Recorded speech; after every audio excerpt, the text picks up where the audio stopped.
Welcome back साथीहरू। सम्पूर्ण साथीहरूलाई चाहिँ स्वागत छ मेरो युट्युब च्यानल लगायत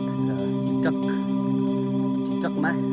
साथीहरू आजको मेरो यात्रा भनेको चाहिँ आमायाङ्ग्रीसम्म छ। आमायाङ्ग्रीसम्म जाँदै गर्दा चाहिँ आजको मौसम भनेको चाहिँ मेरो मौसम यात्रा गरिदिने क्रममा चाहिँ प्रायः जस्तो अलि यस्तै मौसममा मात्र मेरो यात्रा हुन्छ साथीहरू। आमायाङ्ग्री चाहिँ मेरो धेरै पटक भइसक्यो। आज यात्राको क्रममा चाहिँ साथीहरूलाई के छ आमायाङ्ग्रीको भिडियो चाहिँ देखाउन लागिरहेको छु साथीहरू।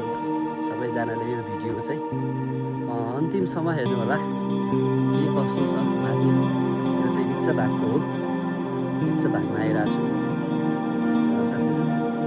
के छ हेरौँ। अहिले चाहिँ म यो घना जङ्गलमा छु। यो जङ्गलको बिचमा लालीगुराँसहरू फुलिरहेछ, सेतो लालीगुराँसहरू। यहाँनिर जङ्गलै जङ्गल छ।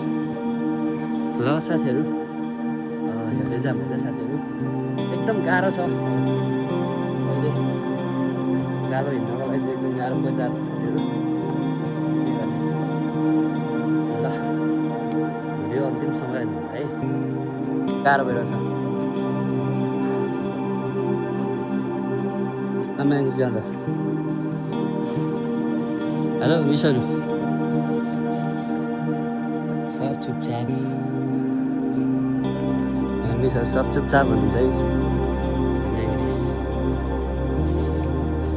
आमायाङ्ग्री जाँदा चाहिँ हेर मिसहरूलाई कति गाह्रो साथीहरू। हिँड्दा हिँड्दा थाकेर पुरा यो देउराली भन्ने ठाउँमा आइरहेको छु।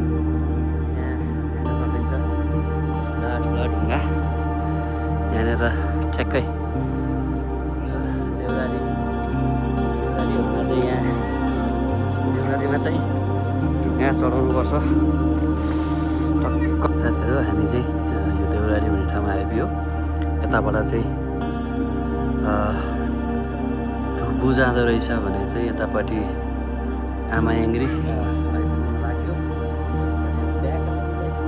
सुलागिरहेछ है साथीहरू, सुलागिरहेछ। सुलागेपछि अब मौसम चाहिँ क्लियर जाँदैछु साथीहरू। ढुकु जाने चाहिँ यहाँबाट रहेछ।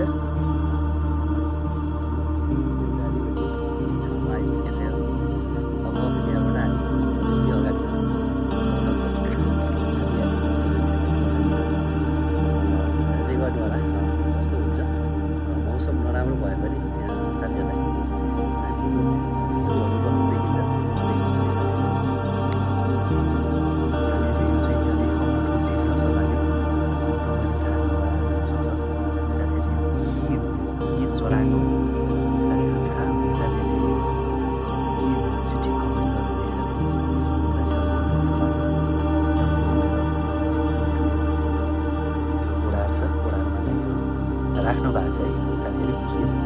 के हो खास मैले चाहिँ बुझ्न सकिनँ।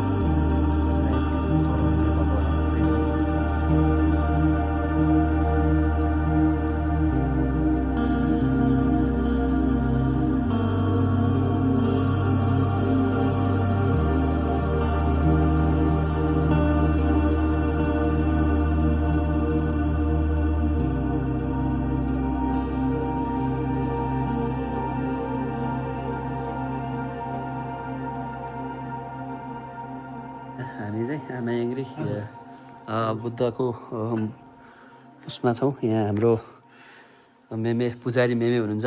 के छ मेमे, यो आमायाङ्ग्री चाहिँ आमायाङ्ग्रीको खास विशेषता चाहिँ के हो? यो आमायाङ्ग्री आमा भनेको यो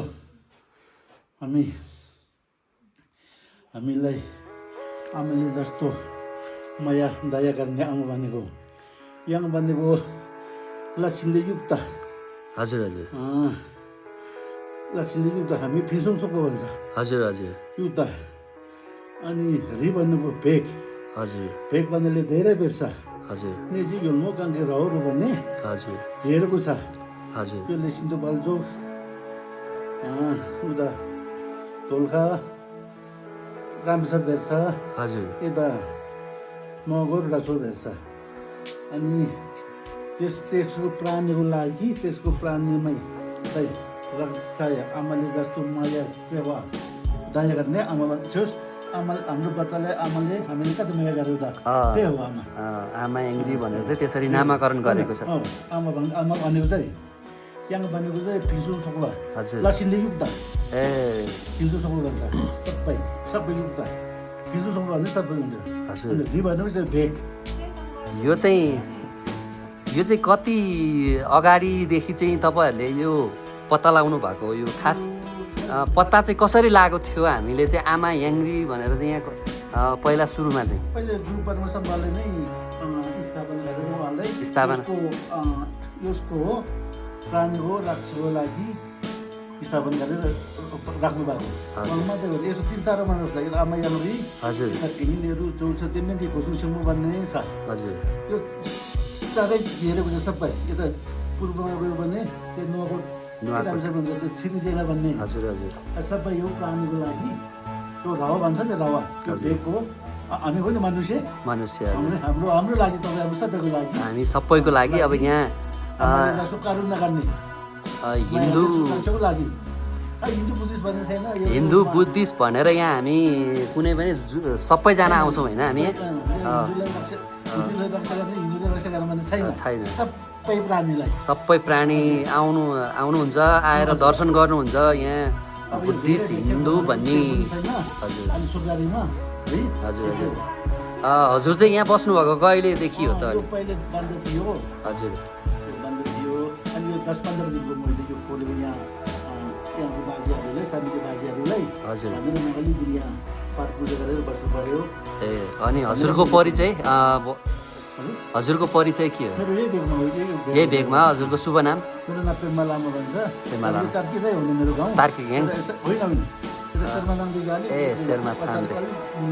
ए भनेपछि यो चाहिँ हेलम्बु गाउँपालिका र इन्द्रावती के अरे उता 5 पोखरी गाउँपालिकाको सिमानामा पर्ने रहेछ होइन यो मन्दिर? हजुर हजुर एकदम सिमानामा पर्नेछ। ल भनेपछि यो भनेको चाहिँ हाम्रो सिन्धुपाल्चोक लगायत दोलाखा रामेछाप सबैको रक्षाको लागि चाहिँ यो आमा याङ्ग्री भनेर नुवाकोट। हजुर हजुर हजुर हामी क्याम्पमा घेरेको छ। ए ल प्राणीलाई राख्नुको लागि ठाउँमा चाहिँ यस्तो उता ल साथीहरू यहाँको चाहिँ विशेषता यही रहेछ। यहीँको यहाँ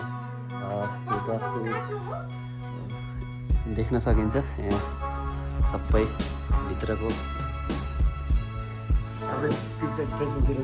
देख्न सकिन्छ साथीहरू। यो चाहिँ आमा याङ्ग्री यतापट्टि रहेको यो यहाँनिर चाहिँ यहाँ पानी जमाउन राखेको रहेछ। एकदम ध्वजा छ त्यो एकदम दामी छ साथीहरू।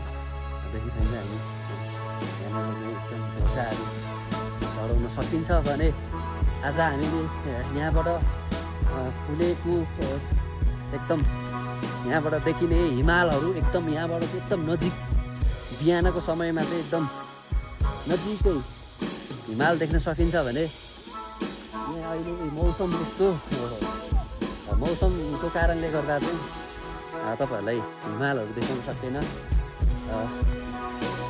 के छ मिस तपाईँहरूलाई आमा याङ्ग्री कस्तो लागिरहेछ?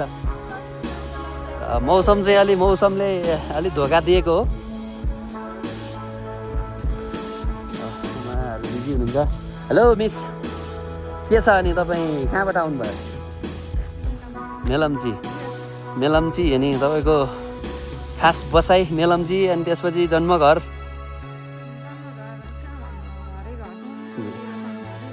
घर तिनतिर छन् है?